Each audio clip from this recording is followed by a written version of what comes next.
You're not a real veteran. Stop pretending. It's honestly disgusting.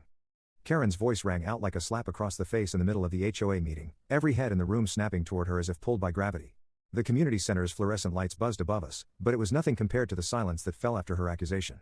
I sat there, my military cap resting quietly on the table in front of me, my service dog's ears perking up at the sudden tension. My jaw clenched, not because of the insult, but because I wasn't allowed to reveal who I really was. Not yet. 2 days earlier, I had received a notice taped to my door. It was from the HOA board, and it read, "Please remove your offensive flag display immediately. Your flagpole exceeds height regulations and is not in compliance." Offensive?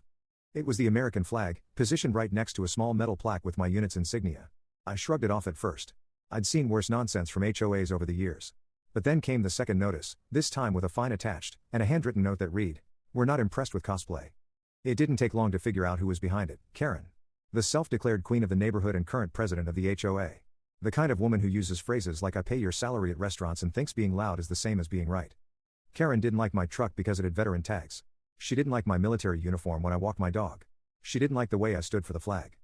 But worst of all, she didn't like the fact that people respected me more than they feared her. At the next HOA meeting, she strutted in like a discount mall cop, binder in hand and superiority oozing from every step.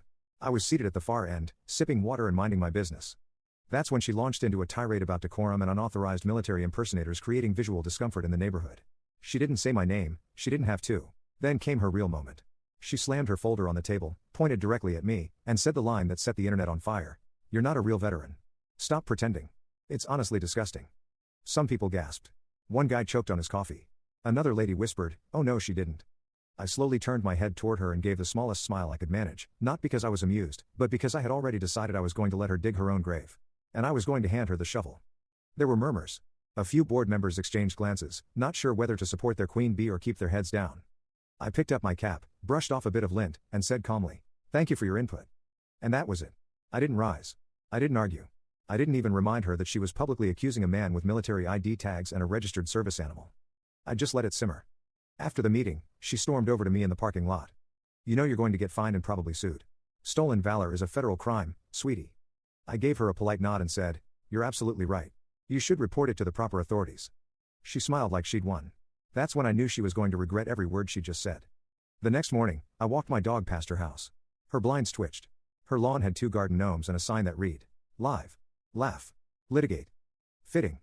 As I passed, she threw open the door and shouted, "Don't think I won't have that flagpole removed." I kept walking. I didn't even look back. But I did take note of the car in her driveway. It had a faded bumper sticker that said, "HOA strong." Of course it did. By the afternoon, the neighborhood Facebook group was on fire. Karen had posted a long rant